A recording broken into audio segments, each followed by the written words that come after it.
What's up, devs? Welcome to the Blue Devil Podcast. On today's episode, we are talking about Black History Month, because if you didn't know, February is Black History Month.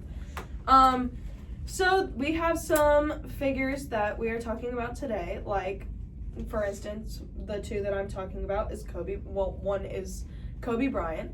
Most people know him. He recently just passed away in 2020. He played baseball on... Baseball? Yeah. He played basketball for the Lakers for 20 years, if not more.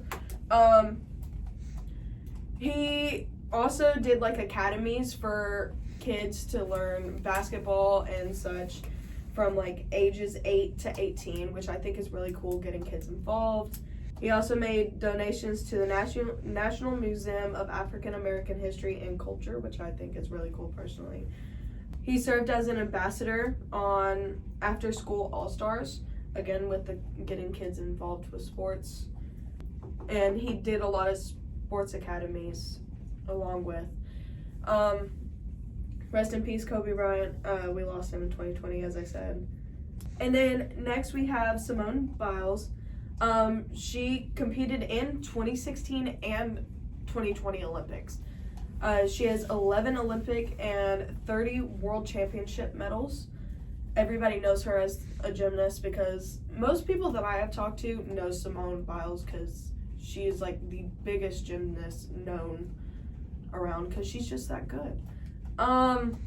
But she was the first African American to win a World All-Around Championship, and she advocates against abuse as a former victim as herself. She's also a mental health advocate and really strongly promotes the balance between mental health and also maintaining a sport. Fun fact, did you know that if you Googled her, like, a little goat symbol shows up, like a medal? It's actually really cute. I love that. Isn't she like 4'11"? Yeah, she's like really small, but that's how she gets up in the air though, right? Yeah. I saw somewhere that she gets like, what is it, like 10 feet? 12? Yeah. She gets around up there. She gets there. Oh, she can fly. Like, she's good. We've got an article we want to read for y'all talking about the history of it, where it came about, and all the important figures in creating it. As a Harvard-trained historian, Carter G. Woodson, like W.E.B. Du Bois before him, believed that truth could not be denied and that reason would prevail over prejudice. His hopes to raise awareness of African Americans' contributions to civilization was realized when he and the organization he founded, the Association for the Study of Black Life and History, conceived and announced Black History Week in 1925. The event was first celebrated during a week in February 1926 that encompassed the birthdays of both Abraham Lincoln and Frederick Douglass. The response was overwhelming. Black History Clubs sprang up, teachers demanded materials to instruct their pupils, and progressive whites, not simply white scholars and philanthropists, stepped forward to endorse the effort. By the time of Woodson's death in 1950, Black History Week had become a central part of African American life, and substantial progress had been made in bringing more Americans to appreciate the celebration. At mid-century, mayors of cities nationwide issued proclamations noting Black History Week. The Black Awakening of the 1960s dramatically expanded the consciousness of African Americans about the importance of Black history, and the Civil Rights Movement focused on Americans of all colors on the subject of contributions of African Americans to our history and culture. The celebration was expanded to a month in 1976, the nation's bicentennial. President Gerald R. Ford urged Americans to seize the opportunity to honor the too-forgotten, neglected accomplishments of Black Americans in every area of endeavor throughout our history. That year, 50 years after the first celebration, the association held the first Black History Month. By this time, the entire nation had come to recognize the importance of Black history in the drama of the American story. Since then, each American president has issued Black History Month proclamations. And the association, now the Association for the Study of African American Life and History, continues to promote the study of Black history all year. Hello. So I will be talking about Tupac and Kendrick. I'll start with Kendrick because he's one of my favorite artists and just people in general. He was born in 1987 in Compton, California. As some of you know, it's a pretty rough place to grow up in. So he experienced a lot of trauma with police brutality, and violence. But to overcome those, he would actually write poetry about it to process the trauma. He was named after the lead singer of The Temptations, Eddie Kendricks. He's a very big artist nowadays. He won a Pulitzer Prize, which is very hard for almost anybody to do, especially a rap artist. And recently in 2025, he won 5 Grammys for his single Not Like Us. And as for Tupac, who Kendrick is also a very, he loves Tupac so much, he influences him a lot. And he probably wishes he was here to help him write songs.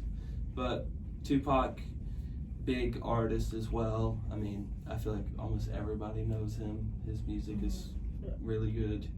But he would address social issues like racism, violence, and other hardships out in the world, but also he would talk about it in some of his songs as well. And then, he was just a very outward person to the problems around, and really wanted to change them and get people to understand all the problems with all of them. He influenced most of the modern day rap style, right? Yeah. Yeah. I think everybody nowadays is one of the people they look up to. Kendrick also just performed in the Super Bowl. He Yeah, did. I think, isn't it? First, I think Isn't that now the most viewed Super Bowl ever? Yeah. He Yes, surpassed probably. Michael Jackson. I think Yeah. so. Yeah. That's kind of crazy. Also the most disliked for some reason. Yeah, that's true. It was good. Yeah, was a it good was Super Bowl. good. I liked it. I thought it had a lot of symbolism, and I really enjoyed it. It was So, entertaining. It was really entertaining. What did he bring out? SZA. When he brought out SZA, yeah, that's my Yeah. favorite part. Mustard, DJ Mustard. I love Serena SZA. Williams too, right? Yeah. Yeah, And Samuel L. Jackson. Samuel That was Jackson. funny. that I was liked great. That was good. Uncle Sam. Okay. Some movies that speak about Black history and Black figures include Hidden Figures, Malcolm X, and The Color Purple. Some other films include The Hate U Give, A Raise in the Sun, and Selma. I'm going to be talking about Barack Obama. Everybody knows Barack Obama. He was what number is he? 44? 44. I was right! Yeah. Right. Obama was the 44th president of the United States, and his election was very, very, very historical. He is the first Black man to be our president, and his wife, Michelle Obama, who is the first Black First Lady in American history. Michelle Obama worked to end childhood obesity in school systems. He was elected in 2016? Yeah. And second off, I will be talking about Ruby Bridgers. She was an American civil rights activist. She was actually the first African American to attend a former whites-only school called William Frantz Elementary School in Louisiana in 1960. She's actually still living. She's 70 years old today. Well, not today, but this year. Spring break. We don't have school because the teachers have to be here. So don't come. Shameless plug. Next week on Wednesday and Thursday, the choir is hosting their annual music review, and this year it is 80s themed. So if you come, there'll be a bunch of 80s themed music all throughout. There will be an intermission, I believe. Don't quote me on I that. think so. I believe there's an intermission. I'm in the choir. I should know there this. is. I think Steve's. There's an intermission. It's all out 80s music. It's gonna be so fun. $5 at the door. Doors open at Yours. Doors open at Doors. 6. Doors open at 6. Doors open at 6. The show starts at 6:30. Be there or be square. Anyway, Are you coming? Dream guest on my podcast. anyway, that's it for today's episode. Peace out, Devs.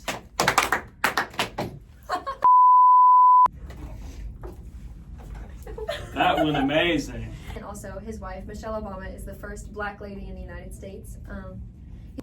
I'm gonna cut this. Funny because she said first Black lady in America and not first Black first lady.